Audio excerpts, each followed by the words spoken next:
morning po, ma'am, sir. Dito tayo sa bayan ng Umingan. Ilang hektarya to ata? 3 hectares? 3 hectares. Yan, Mountain View. Oh, wow, sana all.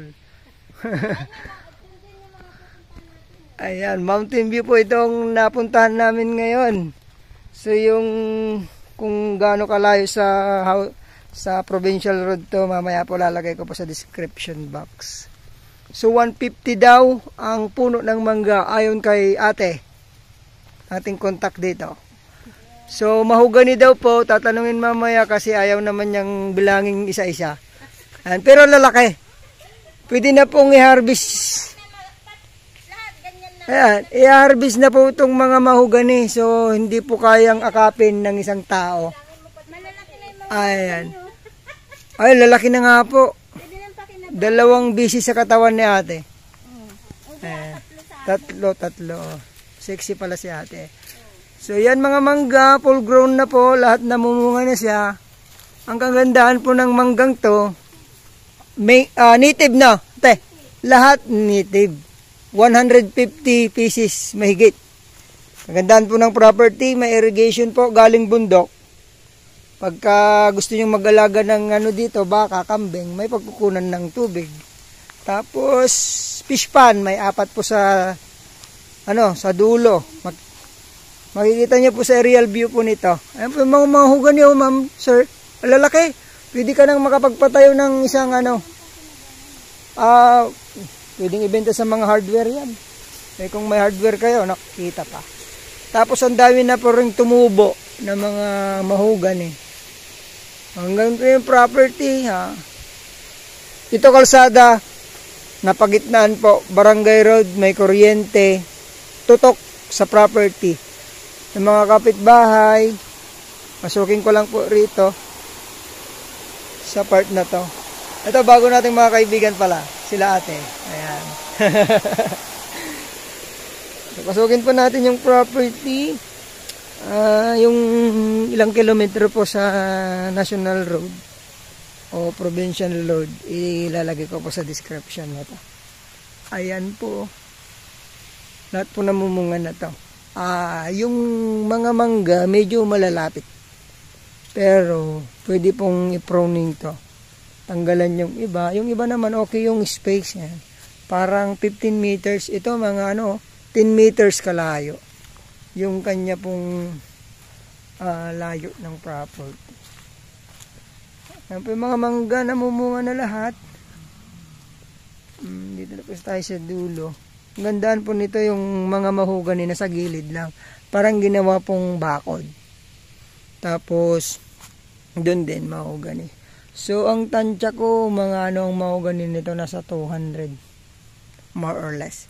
May kawayan po tayo sa dulo. May mga ibang puno, yan, star apple. Ito po yung, pagkagaling ka po ng highway, ito po yung kanang fart. Ayan, yan po yung video. Ayan yung makikita dito sa fart na ito. So, sasakyan po, nakakarating pong 4 wheels. Yung sasakyan natin, andun po, makikita nyo mamaya. Naka-Innova tayo. So, may mga part po dyan na nabili na ng mga ibang yung mga taga Manila. Dahil ayaw na nila. Dahil nababaha nga. Lalaki na pong mangga. So, tanungin din po natin kung yung ilan po ang naaani nila pagka nag-harvest po sila ng mangga. Puntahan po natin sa kabila, mga ma'am, sir. So, kung sa Barangay Road po ito, frontage nito, nasa nasa 70 to 80 meters. Ayan ang sinasabi namin kay seller. Yung daan, syempre, pag-usapan yan. Nakuha po ng barangay. Pero kung okay lang din naman sa inyo, para tutok po nga sa kalsada, gumanda ang property, usapan na lang po ninyo. Lakas po ng tubig, galing po ng bundok yan. Pasukin ko lang po sa loob, mga ma'am, sir. Tapos punta tayo dun sa dulo ng property doon. So from town proper ng Umingan, mga lang, Mga 15 minutes, 10 to 15 minutes. Ayan. Sa Manila, 2 to 3 hours. From Tiplex naman, 30 to 40 meters. Nandito ka na po sa property. Ito po yung makikita natin dito sa left ng property. Ayan. Ang ganda. Ang gandahan nito, may kuryente sa lugar na to. Internet, bandaron. Hindi pa nakarating dito sa part na to. Ayun, kagandahan po wala nito ay titled property. Buhay po ang nakapangalan. Wala po tayong extrajudicial settlement. Ayun, ang ganda po. Ingat lang po tayo dito kasi medyo masukal. Okay, ang luwang pala dito sa left side mga ma'am sir. Okay din yung yung layo, yung iba medyo malapit. Parang to mga 10 meters. So pwedeng mag-pruning, tanggal ng mga para gumanda at mamunga pa ng marami yung mangga natin. Ayun, 3 hektarya po ito ma'am sir. Ayun, lalaki po talaga ng mga mahogany. May mga melina din po. Mahogany melina yan. Linis po ng loob. Pwedeng magpatayo ng bahay dito kasi may kuryente, may mga kapitbahay. Saka accessible naman po yung lupa. Makakarating po ng 4 wheels. Ayan. Ang ganda po. May kubo po wala siya doon. Kaya may daanan po dito. Ayan. Bayan po ng Umingan. 3 hectares po ito. Mountain view. Napakaganda po.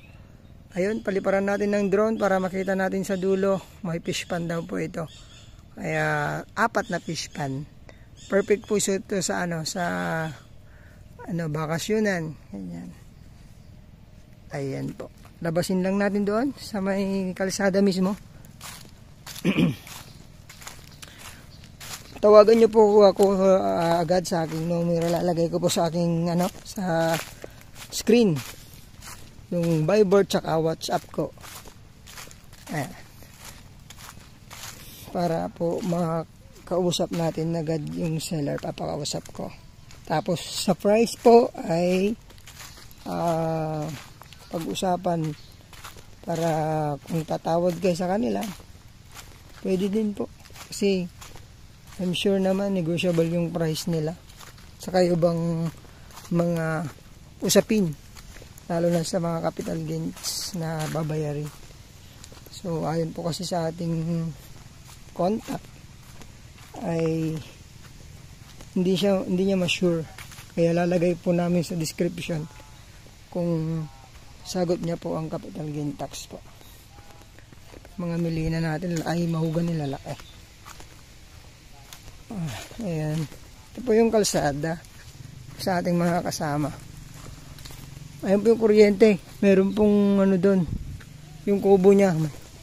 Sige po, maraming salamat po. Kung gaano po kalayo sa provincial road to, lalagay po namin sa description box. Thank you so much. God bless po sa ating lahat.